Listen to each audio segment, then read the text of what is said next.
This is Tonight. I'm Bruce Whitfield. Welcome to the show. Well, President Jacob Zuma has been in Lesotho today to broker a peace deal. Well, he brokered the peace deal last week, and this was an attempt to save it. Joining me this evening on the line to us from Cape Town is Sibusiso Nkomo. He's with Afrobarometer. He's the communications coordinator for Southern Africa. And in Lesotho, Tseo Patlane, who's director of the Transformation Resource Center. Tseo Patlane, let's go to you first. Just give us a sense, please, of what the mood is like, what the situation is like in Lesotho a week after what looked like a coup.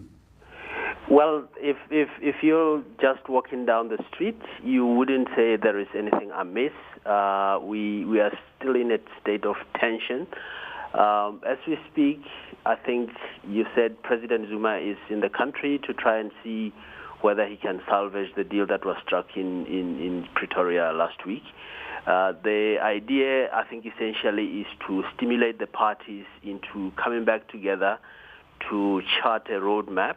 Part of the Pretoria agreement was that the leaders would then agree on the reopening of Parliament. That has been agreed in principle and has been communicated to the King, but a date has not been set. The main excuse being that the security situation is still tense, and it wouldn't be advisable to reopen Parliament as on the date suggested.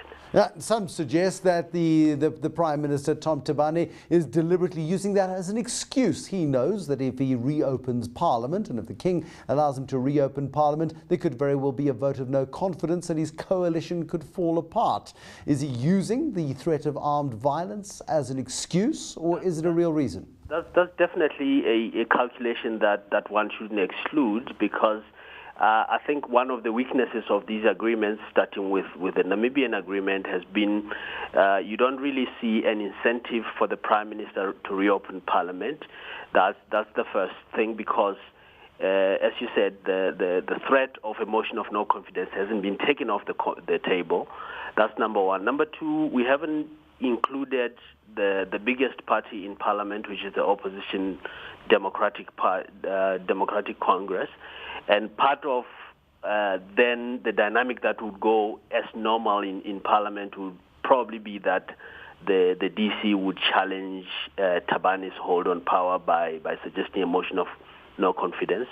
As we speak, we are not quite sure whether the partner, especially Lesotho Congress for Democracy, would then be in a position to support Thabane in a motion of no confidence, or whether they would then throw their weight with the opposition.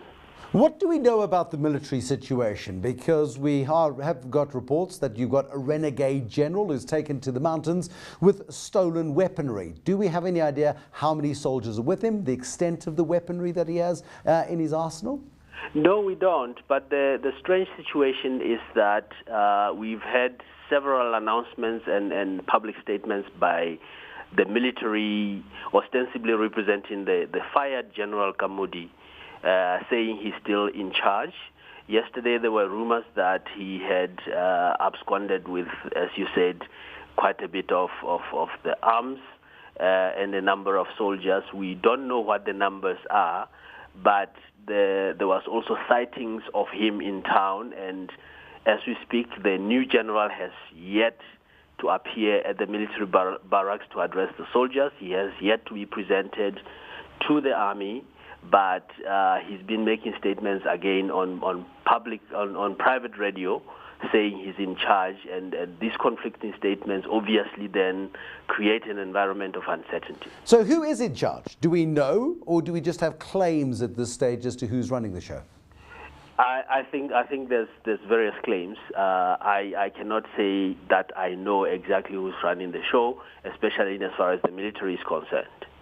And give me a sense, please, of the credibility of Jacob Zuma as a power broker in this. He and Tom Thabane go back to the days of the democratic struggle in South Africa, is my understanding. They are good acquaintances, if not friends. I don't know about the personal relationship between the two. And, you know, the link between South Africa, Jacob Zuma, Tom Thabane, and, of course, the famous Guptas, who are now carrying Lesotho diplomatic passports. That could be one of the really big impediments to President Zuma facilitating this process.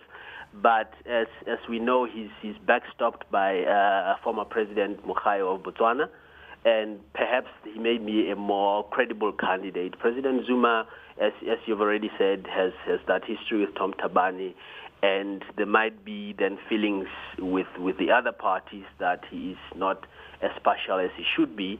That's the first one. Secondly, now the new arrangements with the Gupta family and with a number of close friends of President Zuma, including one fellow called Pretorius, who at the Pretoria meeting was announced as the Prime Minister's advisor.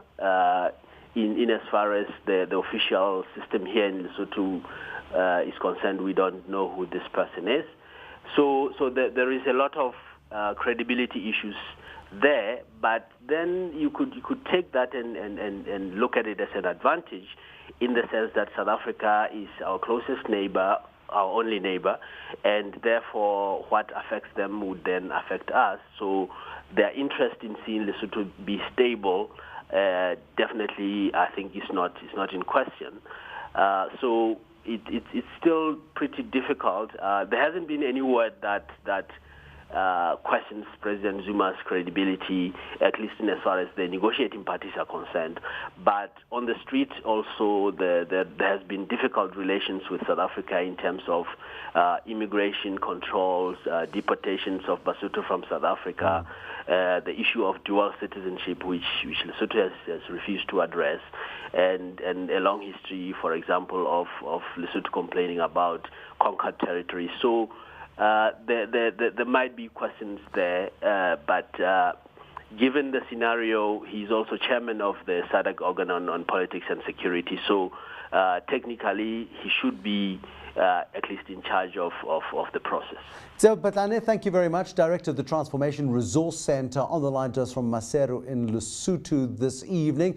Let's cross to Cape Town tonight and let's talk to the coordinator for Afrobarometer Communications, Sibusiso Nkomo. What do you make of what has been going on over the last week, 10 days in Lesotho, Sibusiso? I think, Bruce, it's not really surprising. Based on the surveys that we've done in Lesotho since 1999, the issues that you're now seeing, especially in 2012, where you had the opposition parties clubbing together to get rid of Pakadita Musisidi, you see that you having partners who came together who don't necessarily seem to have trusted each other, but also the Basotho know this. In our survey that we did in May, we actually found that religious leaders and traditional leaders are more trusted than anybody else. Opposition parties are at the bottom, the governing coalition is also at the bottom, and the army and the police are right in the middle. So it's not and also Basotho are actually skeptical of what's happening to their democracy.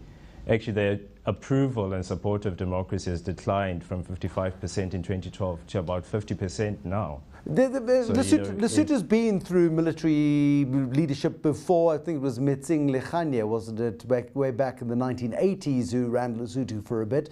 I mean, would there be popular support for the military to get things back in order? What would be the stance there?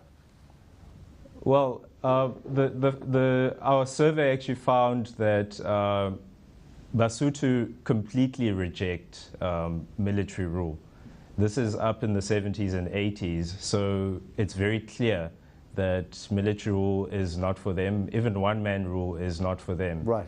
So, but it is also confusing that they have a low level of support for democracy, considering all the other Southern African countries, if you put them together.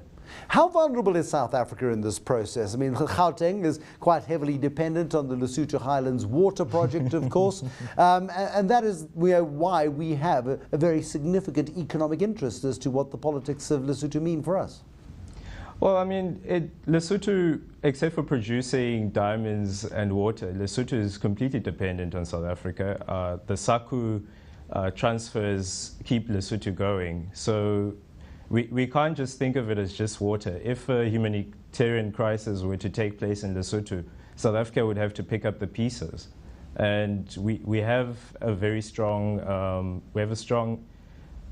we need to actually look after the situation and try and resolve it, because it could escalate. I mean, if you have as they're saying, the reports are saying that you have a general who's taken arms up to the mountains, what is he going to do with those?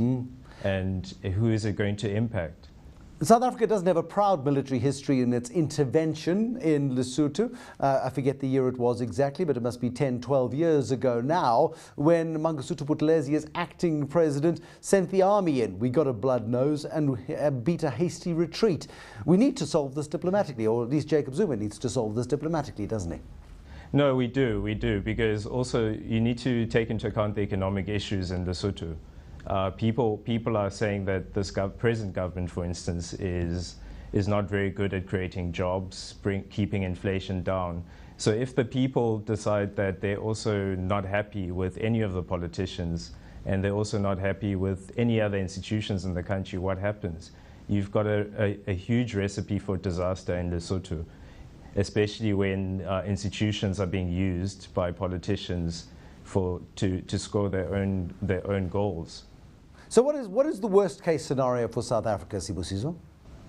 I don't see a worst case scenario, but you do not want to have a country in the middle of yours going to tatters, because that means now you must fund. You need to fund the crisis. You need to make sure that the crisis goes away.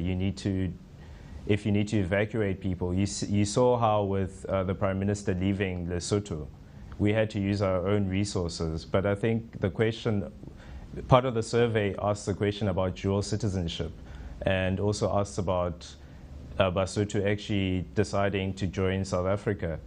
And it's a very unique case if you look all over the world, where a country is right in the middle of another.